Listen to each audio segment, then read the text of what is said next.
Només cal donar una ullada a la piràmide demogràfica d'Ontinyent. Només cal acceptar la creixent demanda de serveis que garantisquen una atenció digna i de qualitat per als nostres majors. Només, i d'aquesta manera, es pot posar en valor la inauguració del nou centre de dia de Sant Francesc.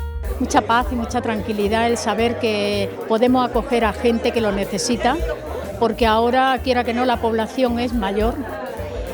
Muchos familiares no pueden atender debidamente a sus padres o a sus madres y esto les va a quitar un poquito les va a dar tranquilidad y horas para hacer su trabajo y su día a día. Y ellos estarán aquí muy a gusto, muy bien, con muchísimas actividades y muy acogedor todo, la verdad que es como en su casa. Unes noves instal·lacions construïdes sobre les antigues cotxeres de l'edifici. Amb una superfície propera als 750 metres quadrats, s'han habilitat les instal·lacions destinades a gent amb graus de dependència 1 i 2, és a dir, usuaris amb dependència moderada o greu, però que presenten una certa mobilitat per a prendre part en les diferents activitats d'estimulació. Un servei molt valuós i molt necessari per a la ciutat, perquè cada vegada la població està més envellida i aquest servei, un centre de dia en meitat del Poble Nou, jo crec que també l'emplaçament és emblemàtic i el que aporta a la ciutat jo crec que és tindre un servei de qualitat. El nou centre presenta una sala menjador amb llum natural i cuina annexada, una sala multiusos, gimnàs, sales d'estimulació sensorial, sales d'estar i despatxos per al personal.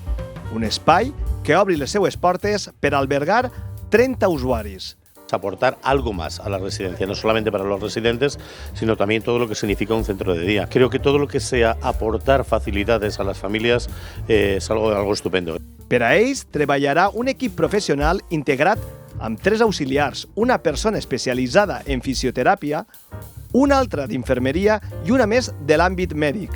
A ells se'ls sumaran reforços de personal procedents de la pròpia residència de Sant Francesc, amb la qual el centre es troba comunicat físicament. En pacients més joves que no faran nit, tenim aquest recurs que és el centre de dia, al final es tracta de donar un servici lúdic, mèdic i de suport a la família. Tenim un equip multidisciplinar, psicòlegs, metges, infermeria. Que ha hagut molta implicació per part de la Junta i tots els professionals, perquè pràcticament som els mateixos que estem en la residència, més alguna col·laboració més que anem a tindre i treballadors nous, però la base som la mateixa. Les obres que han materialitzat aquestes noves instal·lacions geriàtriques ubicades al carrer Major d'Ontinyent van partir d'un pressupost proper als 650.000 euros. El 30% del seu finançament procedís de la Generalitat Valenciana i la resta ha estat assumida per l'Associació d'Amics dels Ancians a través dels fondos propis.